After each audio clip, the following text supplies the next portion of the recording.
क्या ऐतराज, जब तक नहीं पकड़ेगा तब तक तुम मजे से करो। अगर तुम्हें पकड़े जाने का डर हो तो जो जो विद्यार्थी कुछ नोट ले आए हो, कुछ कर लिए हो, कृपा करके दे दें। बहुत से विद्यार्थियों ने दे दिए निकाल के। ये बात तो सीधी साफ थी, ये गणित बिल्कुल साफ सुथरा था। इस दुनिया में दंड चोरी का थोड़ी मिलता, पकड़े जाने का मिलता है। तो जब तुम किसी चोर को जेल में डाल देते हो, उसको कष्ट जो होता है इस बात का होता है कि मैं पकड़ा गया, अब दोबारा पकड़ा ना जाऊं बस। तो वहां और दादा गुरु हैं, वो सिखाने बैठे। तुमने और विद्यालय में भेज दिया उनको। जेल खाना विद्यालय। तुम्हारे जेल खाने से कोई सुधर के नहीं निकला। अब तो मनोवैज्ञानिक कहने लगे कि जेल खाने की पूरी व्यवस्था बदल दो। इसको जेल खाना कहो ही मत, इसको दंडालय समझो ही मत, इसको सुधारालय या ज्यादा से ज्यादा अस्पताल कहो। यहां चिकित्सा करो लोगों की, दंड मत दो। मगर तुम्हारे संतों को अभी भी अकल नहीं आई है, अभी भी नरक में दंड दिया जा रहा है। बात तो वही की वही है, गणित वही का वही है। नरक से किसी पापी के ठीक होकर लौटने की तुमने खबर सुनी? किसी पुराण में लिखा है? मैंने तो बहुत खोजा, मुझे नहीं मिला कि कोई पापी नरक गया हो और वहां से सुधर के लौटा हो। कोई कहानी ही नहीं है। जो गया नरक सो नरक में ही पड़ा है और बिगड़ता जा रहा है। दंड से कोई सुधरता नहीं। दंड से तो सिर्फ तुम भी दुष्ट होने का मजा ले लेते हो। फिर ये जो मौलिक गणित है इसके भीतर, वो अब तक यह रहा कि जो आदमी बुरे हैं उनके कारण दुनिया में दुख है। मैं तुमसे कहना चाहता हूं, बुरों के कारण दुनिया में दुख नहीं है, बेहोश लोगों के कारण दुख है। और बेहोश होने के कारण ही वे बुरे भी हैं। बुराई में जड़ नहीं है, बेहोशी में जड़ है। और ध्यान यानी होश। अब तक दुनिया को हमने इसी कोशिश की है कि बुरा आदमी भला हो जाए। दंड से हो, प्रलोभन से हो, मारपीट से हो, फुसलाने से हो, रुस्बत से हो। तो नरक का भय दिखलाते हैं, स्वर्ग की रुस्बत दिखलाते। आदर मिलेगा, सम्मान मिलेगा, समाज में प्रतिष्ठा मिलेगी, राष्ट्रपति पद्म भूषण पद्मश्री की उपाधियां देंगे। अच्छा करो। बुरा किया तो दंड मिलेगा, जेल खाने में पड़ोगे, प्रतिष्ठा खो जाएगी, नाम ना रहेगा, नरक में पड़ोगे। तो दंड और लोभ, भय और प्रलोभन, इनके आधार पर हम आदमी की बुराई से उठाने की कोशिश करते रहे। ये कोशिश सफल नहीं हुई। दुनिया बुरी से बुरी होती चली गई। इस कोशिश की बुनियादी बात में कहीं भूल है, जड़ में भूल है। मेरा विश्लेषण कुछ और है। मेरा मानना ऐसा नहीं कि दुनिया में बुरे आदमियों के कारण दुख है। मेरा मानना ऐसा है कि दुनिया में बेहोश आदमियों के कारण दुख है। बेहोश आदमी ही दुख दे सकता है। क्यों? क्योंकि जिसे होश आ जाए उसे तो यह भी होश आ जाता है कि दो दुख और मिलेगा दुख। कौन अपने को दुख देना चाहता है? सिर्फ बेहोश आदमी दुख दे सकता है, क्योंकि उसे यह पता नहीं कि दुख का उत्तर फिर और बड़ा दुख होके आता है। जैसे छोटे बच्चे रास्ते से गुजरते हो, कुर्सी का धक्का लग गया तो गुस्से में आ जाते, कुर्सी को थापड़ जमा देते। थापड़ से कुर्सी को चोट लगती कि नहीं उसका तो कुछ पता नहीं, उनके हाथ को चोट लगती, मगर वो बड़े प्रसन्न हो जाते हैं कि दंड दे दिया। तुम जब भी किसी को दुख दे रहे हो तुम बचकानी बात कर रहे हो, इसका उत्तर आएगा। मैंने सुना है एक छोटी सी बड़ी प्यारी कहानी।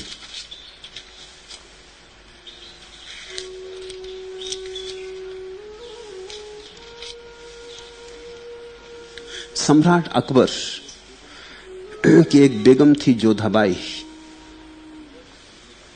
अकबर, जोधाबाई और बीरबल एक सुबह नदी तट पर घूमने को गए। जोधाबाई आगे थी, बीरबल बीच में था, अकबर सबके पीछे था। अकबर को शरारत सूझी, उसने बीरबल की कमर में चिकौटी काट ली। बीरबल को गुस्सा तो बहुत आया लेकिन चुप रहा। सोचने लगा क्या करूं। कुछ कदम आगे चलकर बीरबल ने जोधाबाई की कमर में चिकोटी काट ली। जोधाबाई ने क्रोध में एक तमाचा बीरबल के मुंह पे जड़ दिया। बीरबल ने उसी प्रकार एक जोरदार तमाचा पीछे आ रहा अकबर के मुंह पे जड़ दिया। अकबर आग बबूला होकर बोला, बीरबल ये क्या हिमाकत है, गुस्ताखी माफ जिल्ले इलाही। बीरबल ने कहा, आपने जो चिट्ठी भेजी थी उसका जवाब आया। जवाब आते, यहां कोई भेजी गई चिट्ठी बिना जवाब के नहीं रहती। ये सारा अस्तित्व प्रत्युत्तर देता है, प्रतिध्वनित करता है। तुम जो करते हो वो लौटता है और कई गुना होकर लौटता है। चिकोटी काटी थी और जोरदार तमाचे की तरह लौटता है। चाहे तुम सोच भी ना पाओ कि मेरी चिकोटी से इसका कोई संबंध है, लेकिन संबंध है। यही तो कर्म का पूरा सिद्धांत है। दुख दो और दुख पाओगे, फिर दुख पाओगे तो और दुख देने को उत्सुक हो जाओगे, और दुख दोगे और दुख पाओगे, फिर तो इसका जाल कहीं टूटेगा नहीं। संसार में दुख घना होता जाता, इसीलिए बुरे आदमी के कारण दुख नहीं है, बेहोश आदमी के कारण दुख है। नीति समझाती है कि बुरा आदमी भला हो जाए, धर्म समझाता है बेहोश आदमी होश में आ जाए। नीति और धर्म का यही भेद है।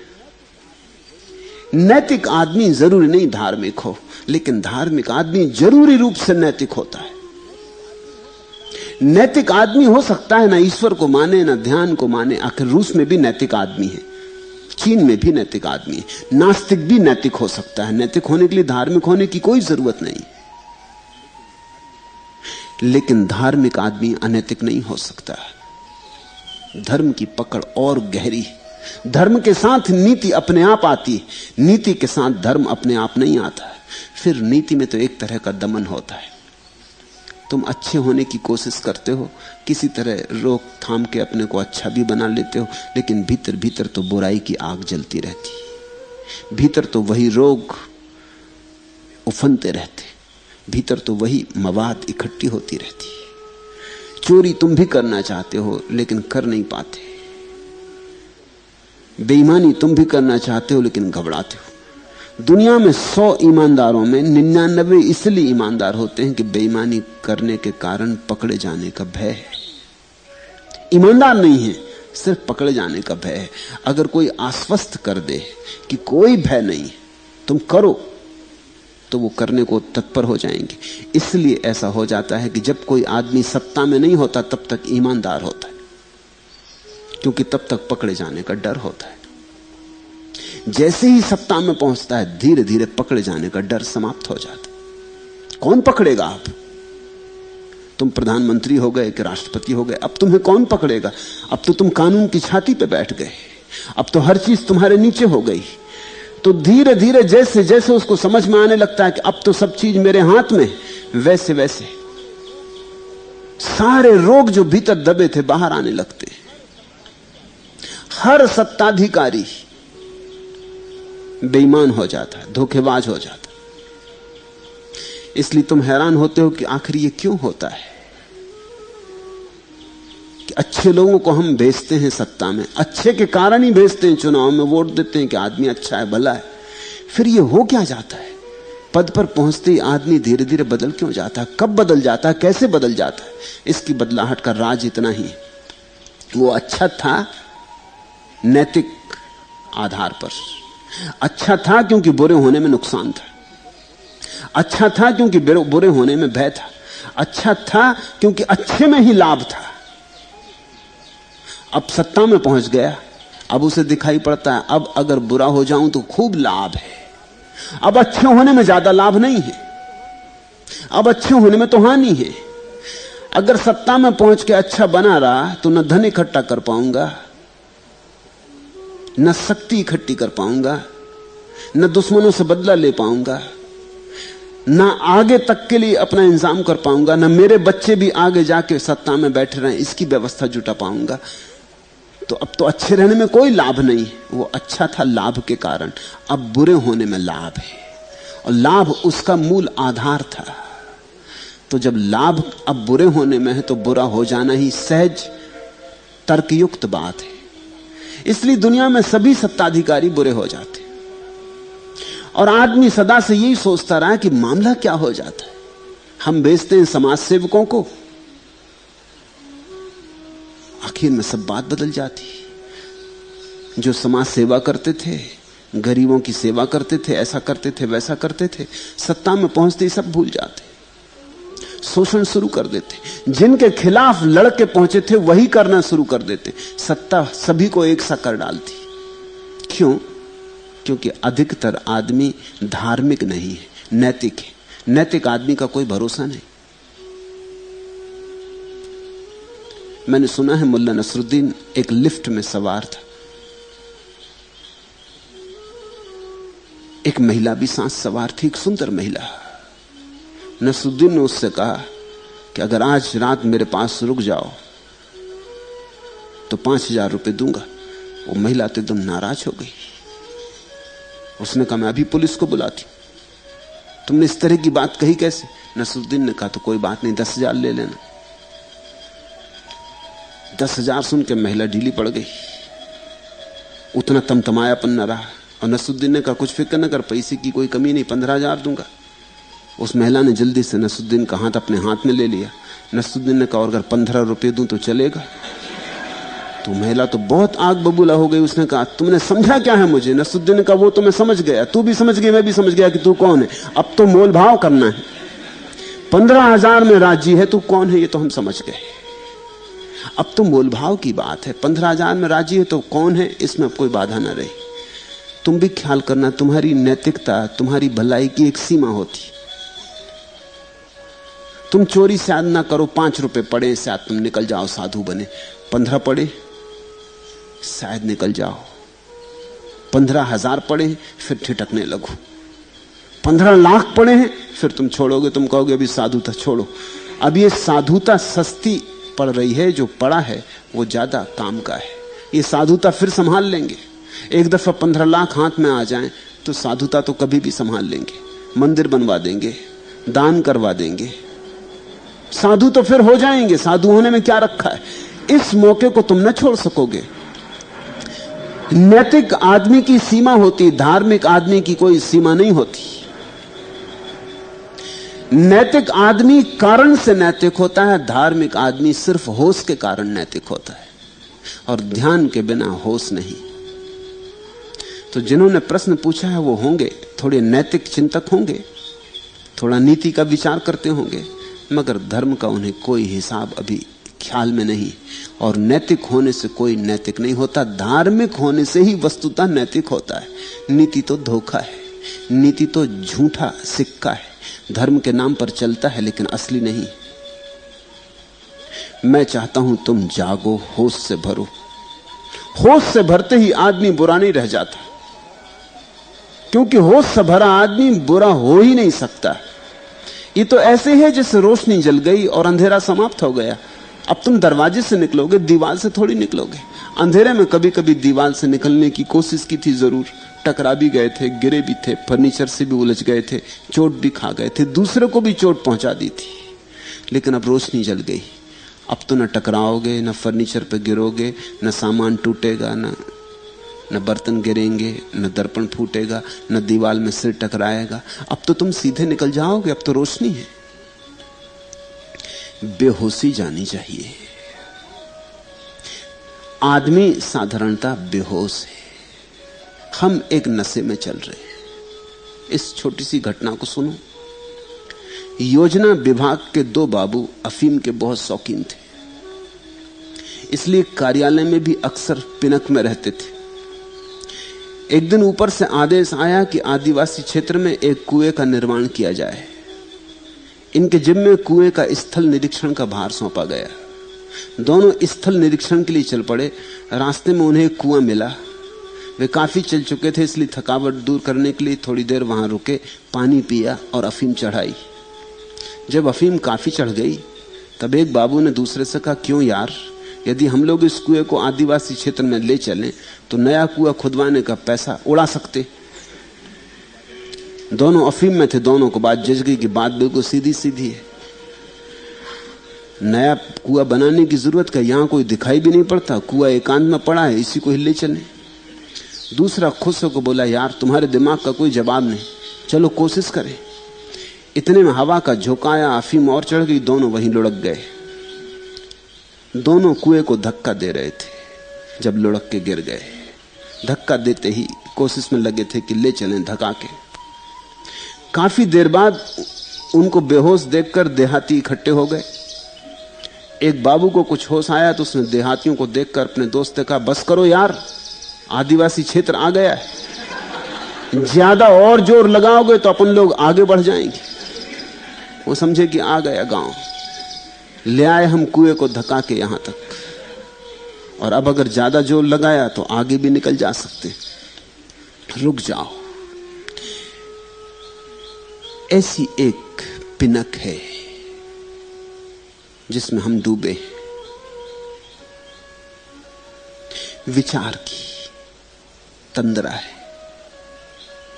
मन की बेहोशी है, सब भीतर अंधेरा अंधेरा है, रोशनी जलती नहीं, धुआं धुआं है। इसमें हम सब कुछ किए जा रहे हैं। जो हम करते हैं, हम शुभ भी करें ऐसी दशा में तो अशुभ ही होगा। सोए आदमी से शुभ होता ही नहीं, सोए आदमी से पुण्य होता ही नहीं, और जागे आदमी से पाप नहीं होता है। इसलिए मैं पापी को पुण्यात्मा नहीं बनाना चाहता, मैं सिर्फ सोए को जागा बनाना चाहता हूं। जिस दिन तुम्हारे भीतर ध्यान होता, ध्यान का अर्थ निर्विचार चैतन्य, कोई विचार का धुआं नहीं, मात्र होश।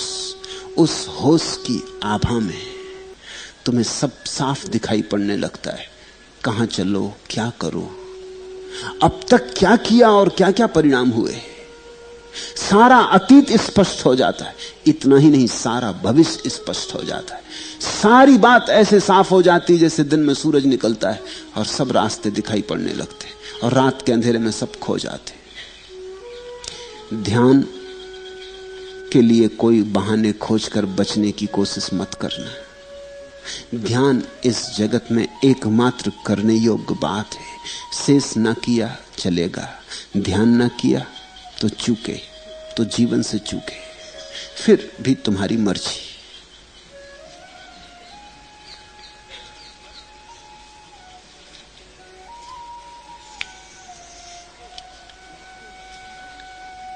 दूसरा प्रश्न, प्रत्येक कामना अपना प्रतिपक्ष लिए क्यों आती है? उसका विभाजित रहना क्या अनिवार्य है? और क्या कोई अखंड और अविभाजित कामना संभव नहीं है? यह कामना क्या है? पहले तो कामना क्या है? कामना का अर्थ है जो हूं, जैसा हूं, वैसा ठीक नहीं हूं। जहां हूं वहां संतुष्ट नहीं हूं, कहीं और हूं, कुछ और हूं, किसी और ढंग से हूं। कामना का अर्थ है यह जगह मेरी जगह नहीं, कोई और जगह मेरी जगह है। ये जो मेरा जीवन है ये मेरा जीवन नहीं, कोई अन्य जीवन मेरा जीवन है। कामना का अर्थ है जो है उससे अतृप्ति, और जो नहीं है उसकी आकांक्षा। कामना का मौलिक स्वर असंतोष है, और जिसको कामना से मुक्त होना हो उसे संतोष के पाठ सीखने पड़ते हैं। जो जैसा है उससे राजी है, जहां है उससे राजी है, जिसका राजीपन पूरा है, जो कहता है कि ठीक, जितना मिलता उतना भी क्या कम है, जो मिलता उतना भी क्या कम है, मिलता है यही क्या कम है। ऐसे जिसके जीवन में भीतर एक संतोष का संगीत बजता है, उसकी कामना विसर्जित हो जाती। कामना असंतोष का शोरगुल है। तो जो मकान है तुम्हारे पास, उससे मन राजी नहीं, बड़ा मकान चाहिए। जिसके पास बड़ा है उसका बड़े से राजी नहीं, उसे और बड़ा चाहिए। और इतना बड़ा मकान कभी हुआ ही नहीं जिससे कोई राजी हुआ हो।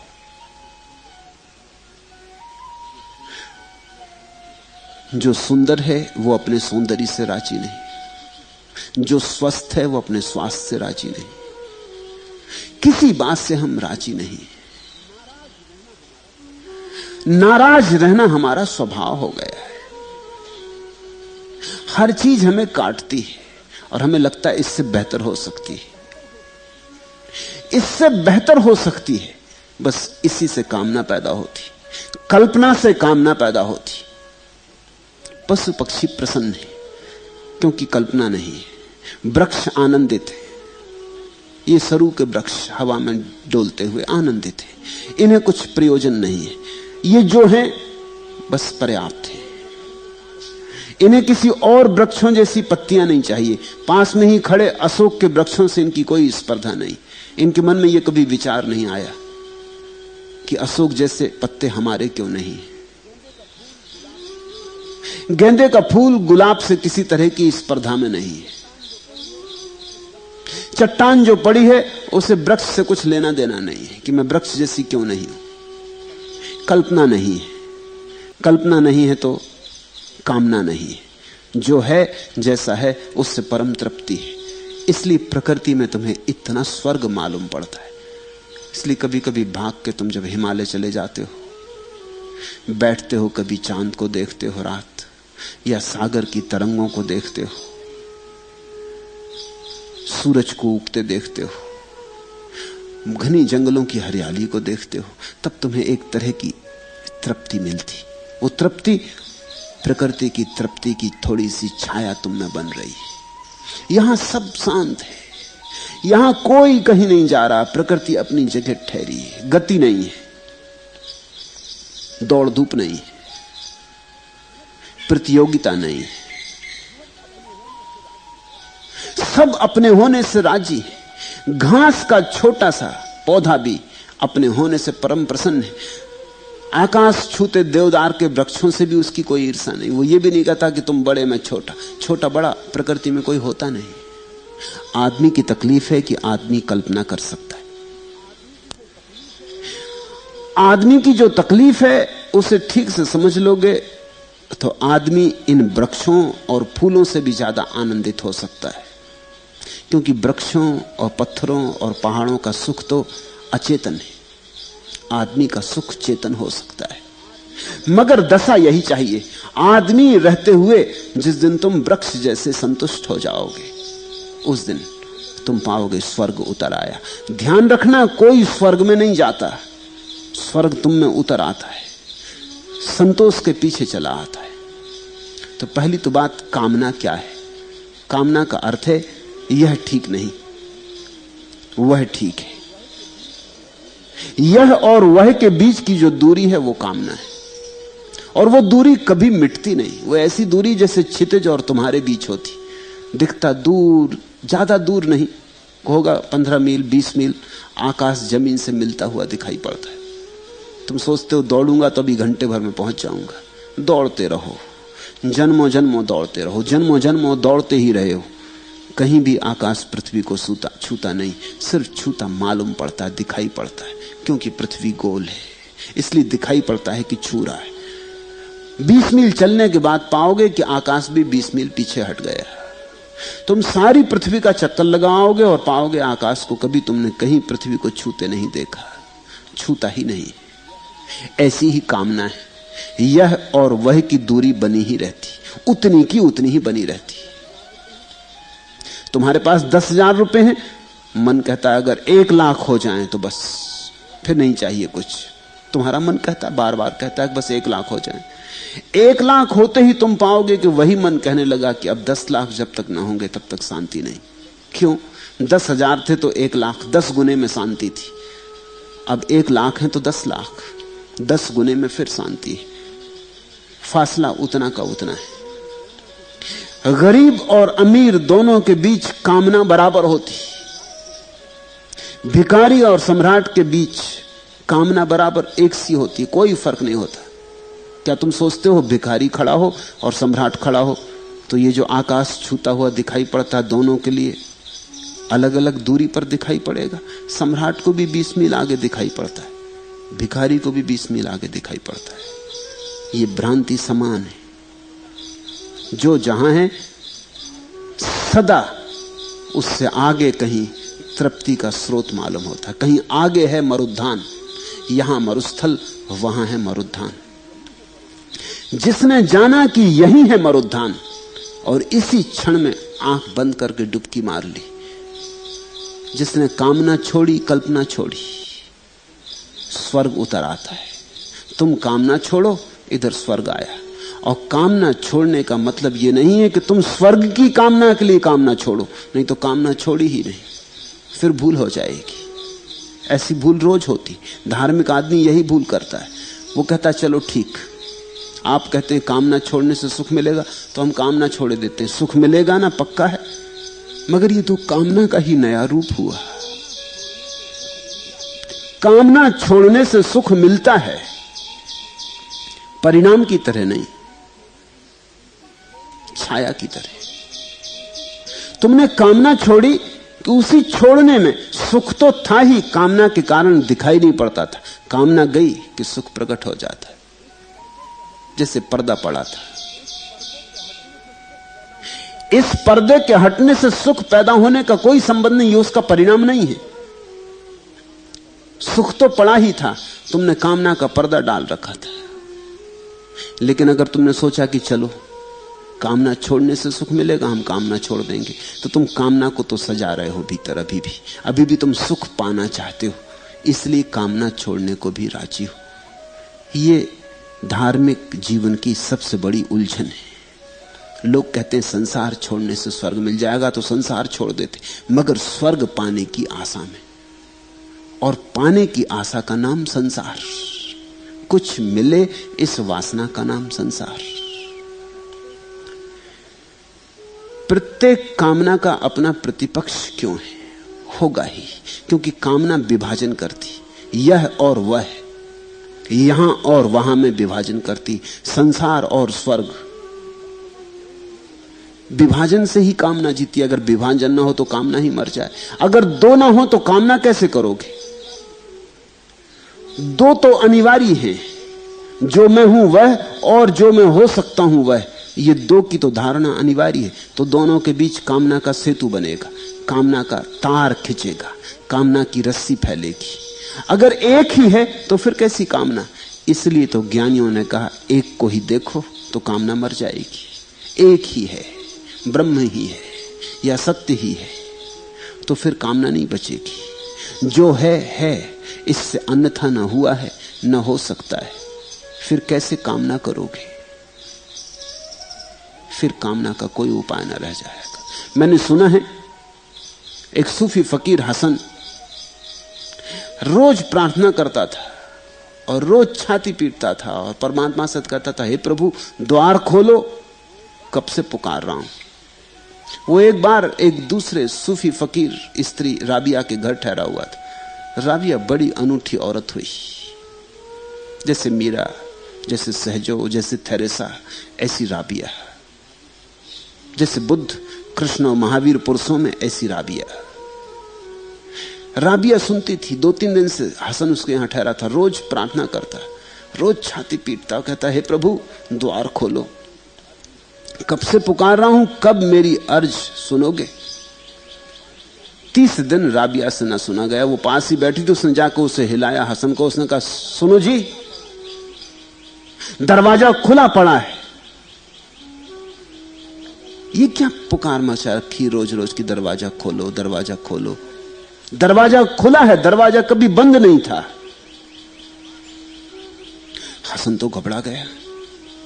राबिया के प्रति उसके मन में आदर तो बहुत था ही, कहती है तो ठीक ही कहती होगी। तो हसन ने पूछा, फिर मुझे खुला क्यों नहीं दिखाई पड़ता? तो राबिया ने कहा, इसलिए दिखाई नहीं पड़ता कि तुम बहुत ज्यादा आतुर हो, बड़े कामी हो। खुल जाए दरवाजा, हे प्रभु खोलो, दरवाजा खोलो, मुझे स्वर्ग में बुला लो, मुझे आनंद के जगत में बुला लो। ये तुम्हारी कामना पर्दा बन रही। परमात्मा का दरवाजा खुला हुआ है, तुम्हारी कामना पर्दा बन रही। तुम्हारी आंख बंद है, परमात्मा का दरवाजा बंद नहीं।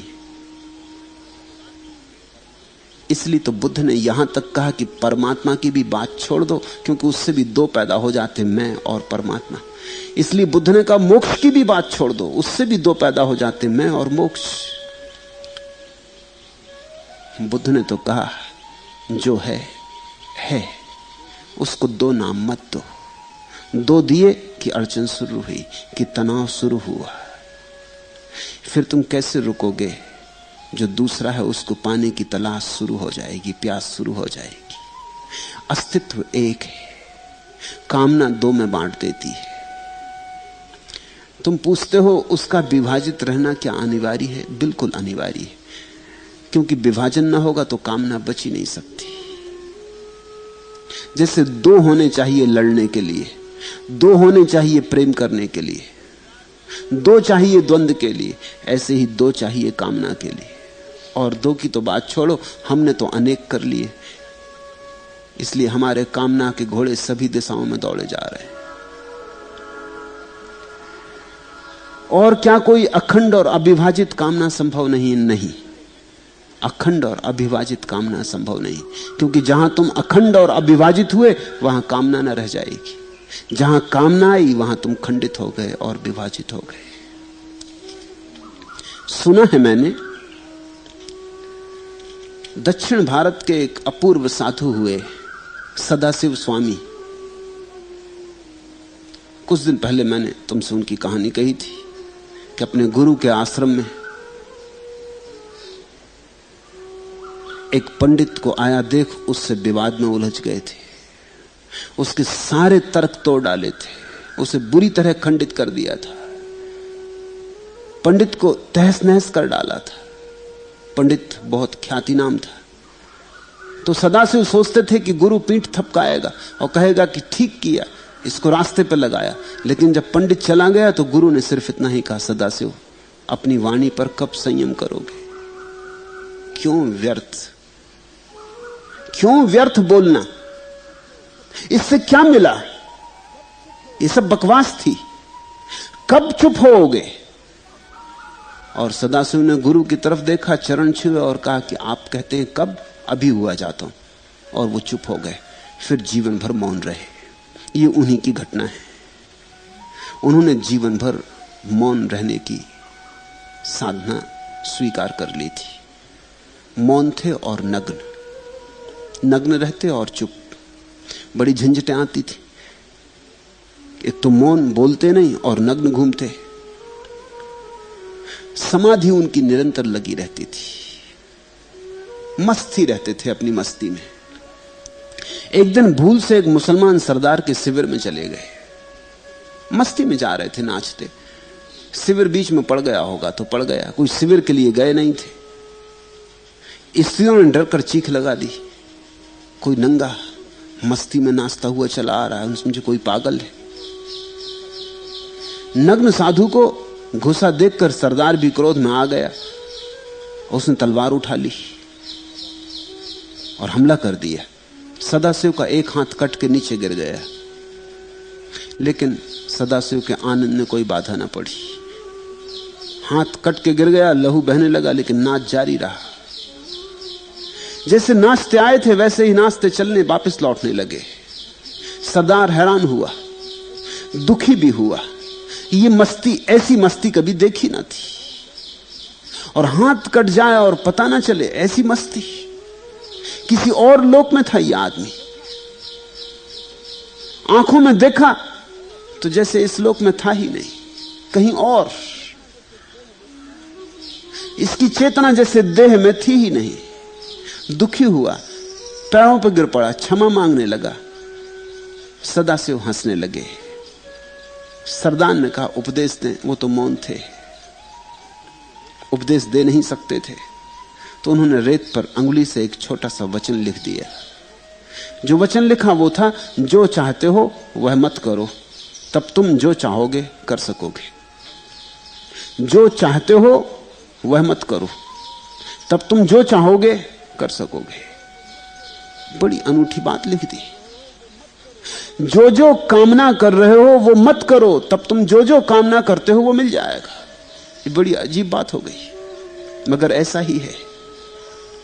जब तक तुम मांगोगे नहीं मिलेगा, जिस दिन तुम छोड़ दोगे उसी दिन मिल जाएगा। तुम भागोगे और सुख छलता रहेगा। तुम रुक जाओ और सुख तुम्हारे चरणों में लौटने लगेगा। मैंने सुना है एक युवक धन के पीछे पागल था, सब उपाय कर देखे, कुछ रास्ता न मिला। एक फकीर के पास पहुंच गया। फकीर से उसने कहा कि मैं बड़े उपाय करता हूं, धन पाना है, लेकिन धन मिलता नहीं, क्या करूं? और जब फकीर के पास वो गया था, तब गांव का सबसे धनी आदमी फकीर के पैर दाब रहा था। तो उसने कहा, ये मामला क्या है? मैं धन के पीछे दीवाना हूं, धन मुझे मिलता नहीं, तुम सब छोड़ छाड़ के यहां बैठे हो, ये धनी आदमी तुम्हारे पैर क्यों दाब रहा है? तो उस फकीर ने कहा, ऐसे ही होता है, तुम धन की फिक्र ना करो तो धन तुम्हारे पैर दाबेगा। तो उसने कहा, ये किसी ने मुझे अब तक बताया नहीं, चलो यही करेंगे। 2-3 साल बाद आया और हालत खराब हो गई थी, बड़ा नाराज हो गया, कहने लगा कि किस तरह की बात बता दी, मैंने धन की फिक्र छोड़ दी तो जो पास था वो भी चला गया, आने की तो बात ही नहीं। मैं बार बार देखता हूं कि अब आएगा कोई धनी आदमी पैर दाबेगा, अब लक्ष्मी आएगी वो पैर दाबेगी, कोई पता नहीं चलता। उस फकीर ने कहा, ये बार बार देखने के कारण ही लक्ष्मी नहीं आ रही, और जब छोड़ दिया तो बार बार क्या देखना? तो तूने छोड़ा ही नहीं, लौट लौट के देखता है, उसका मतलब ये हुआ कि तूने छोड़ा नहीं। इस जगत का ये मौलिक नियम है, तुम जो चाहोगे न मिलेगा। तुम्हारी चाह के कारण ही बाधा पड़ जाती है। तुमने चाह छोड़ी कि सब बरसने लगता है, लेकिन इसका मतलब यह नहीं कि तुम इसी बरसने के लिए चाह छोड़ना, नहीं तो चाह छोड़ी नहीं, फिर तुम लौट लौट के देखते रहोगे।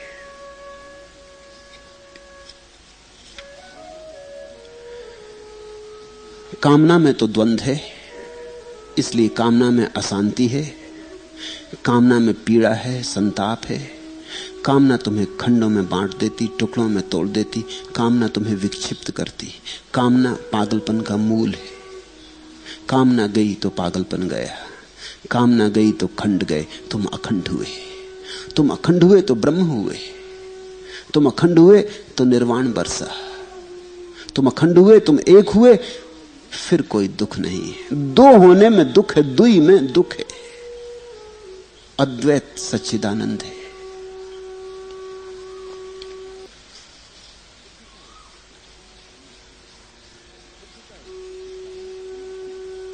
बुद्ध का एक शिष्य था, विमल कीर्ति, अनूठे शिष्यों में एक था।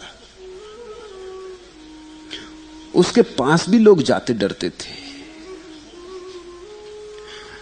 क्योंकि वो हर बात में से कुछ ऐसी बात निकाल देता था, कुछ ऐसा तर्क खड़ा कर देता था, बड़ा तार्किक था, दार्शनिक था। कि एक बार विमल कीर्ति बीमार हुआ तो बुद्ध ने अपने 2-4 शिष्यों को कहा कि जाके पूछ के आओ विमल कीर्ति की तबीयत कैसी है। कोई जाए ना ये पूछने भी कि तबीयत कैसी, क्योंकि वो उसी में से कुछ निकाल देगा। उससे लोग डरते थे कि वो विवाद में वहीं उलझा देगा। आखिर मंजूश्री बुद्ध का दूसरा एक प्रमुख शिष्य जाने को राजी हुआ। मंजूश्री गया, विमल कीर्ति से उसने पूछा, आप बीमार हैं, कैसी तबीयत है? भगवान ने स्मरण किया, पूछवाया। विमल कीर्ति ने कहा, मैं बीमार हूं। बात गलत, जो बीमार है वो मैं कैसे हो सकता हूं? मैं तो दृष्टा हूं, देख रहा हूं कि शरीर बीमार है। और तुम पूछते हो कि मैं बीमार हूं? सभी बीमार हैं, जो भी शरीर में है बीमार है, कम ज्यादा होंगे, सारा अस्तित्व बीमार है। विमल कीर्ति ने कहा, जीवन बीमार है, कामना का रोग लगा है, और बड़ा रोग क्या चाहिए? इधर कामना खा रही है, उधर मौत पास आ रही है। इधर कामना एक एक टुकड़ा काटे जा रही है, मरने के पहले मारे डाल रही है, उधर मौत आ रही, कुछ बचा खुचा रहेगा तो मौत समाप्त कर देगी। तो विमल कीर्ति ने कहा, पहली तो बात, मैं बीमार नहीं हूं, मैं तो देख रहा हूं। दूसरी बात, मैं ही बीमार नहीं हूं, सारा अस्तित्व बीमार है। अस्तित्व मात्र बीमार है, होना यहां बीमारी है।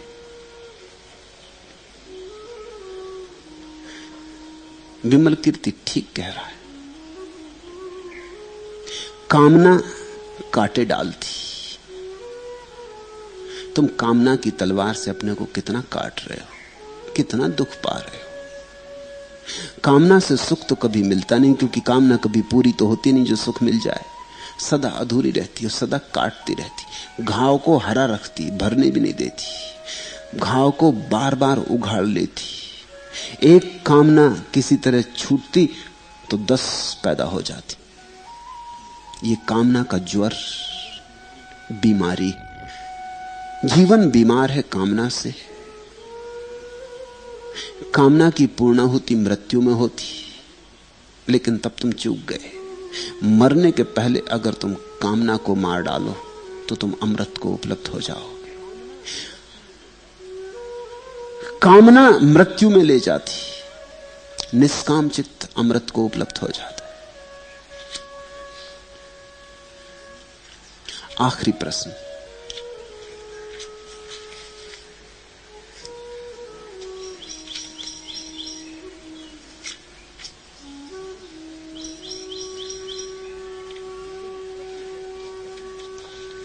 जीवन प्रश्न है या पहेली? प्रश्न तो निश्चित नहीं है, क्योंकि जीवन का कोई उत्तर नहीं। जिसका उत्तर ना हो वह प्रश्न तो हो नहीं सकता। पहेली जरूर है, लेकिन पहेली भी ऐसी जिसका कोई हल नहीं। हल हो जाने वाली पहेली नहीं है जीवन। इसलिए ज्ञानियों ने उसे रहस्य कहा है। रहस्य का अर्थ होता है ऐसी पहेली जिसका कोई हल होना संभव नहीं, जिसे तुम जी तो सकते हो लेकिन जान कभी नहीं सकते, जिसको तुम कभी ज्ञान नहीं बना सकते। अनुभव तो बन जाएगा लेकिन ज्ञान कभी ना बनेगा, जिसको तुम कभी मुट्ठी में नहीं बांध सकोगे। ऐसा ही समझो कि जैसे तुम सागर में तो उतर सकते हो लेकिन सागर को मुट्ठी में नहीं ले सकते। सागर बड़ा है, विराट है, तुम्हारी मुट्ठी छोटी है। जीवन बहुत बड़ा है। जीवन को समझने का हमारा जो मस्तिष्क बहुत छोटा है। ये मस्तिष्क डुबकी लगा सकता है जीवन के सागर में, रस विभोर हो सकता है, लेकिन जीवन को कभी हल न कर पाएगा। यही तो दर्शन और धर्म में फर्क है। जैसा मैंने तुमसे कहा, नीति और धर्म में फर्क है। नीति आदमी को अच्छा बनाती, धर्म आदमी को जगाता। ऐसे ही धर्म और दर्शन में फर्क है। दर्शन सोचता है जीवन का उत्तर क्या है, जीवन के रहस्य को हल कैसे करें, जीवन की पहेली कैसे बूझें। धर्म कहता है ये तो बूझा नहीं जा सकता। पहले ये तो सोचो कि बूझने वाला कितना छोटा है और जिसे बूझना है कितना बड़ा है। चम्मच से सागर को खाली करने चले हो कि चम्मच चम्मच में रंग लेकर सागर को रंगने चले हो? थोड़ी होश की बातें करो। धर्म कहता है तुम डुबकी तो लगा सकते हो, जीवन को जी तो सकते हो उसकी परम धन्यता में, लेकिन जान नहीं सकते। ये पहेली है जिसका कोई उत्तर नहीं। मैं पढ़ता था, रविन्द्रनाथ के जीवन में एक संस्मरण है। रविन्द्रनाथ किसी मित्र के घर मेहमान थे। मित्र की छोटी बच्ची ने उनसे सुबह सुबह आके कहा, यदि आपको एक कोठरी में बंद करके उस पर ताला जड़ दिया जाए तो आप क्या करेंगे? जैसे छोटे बच्चे पूछते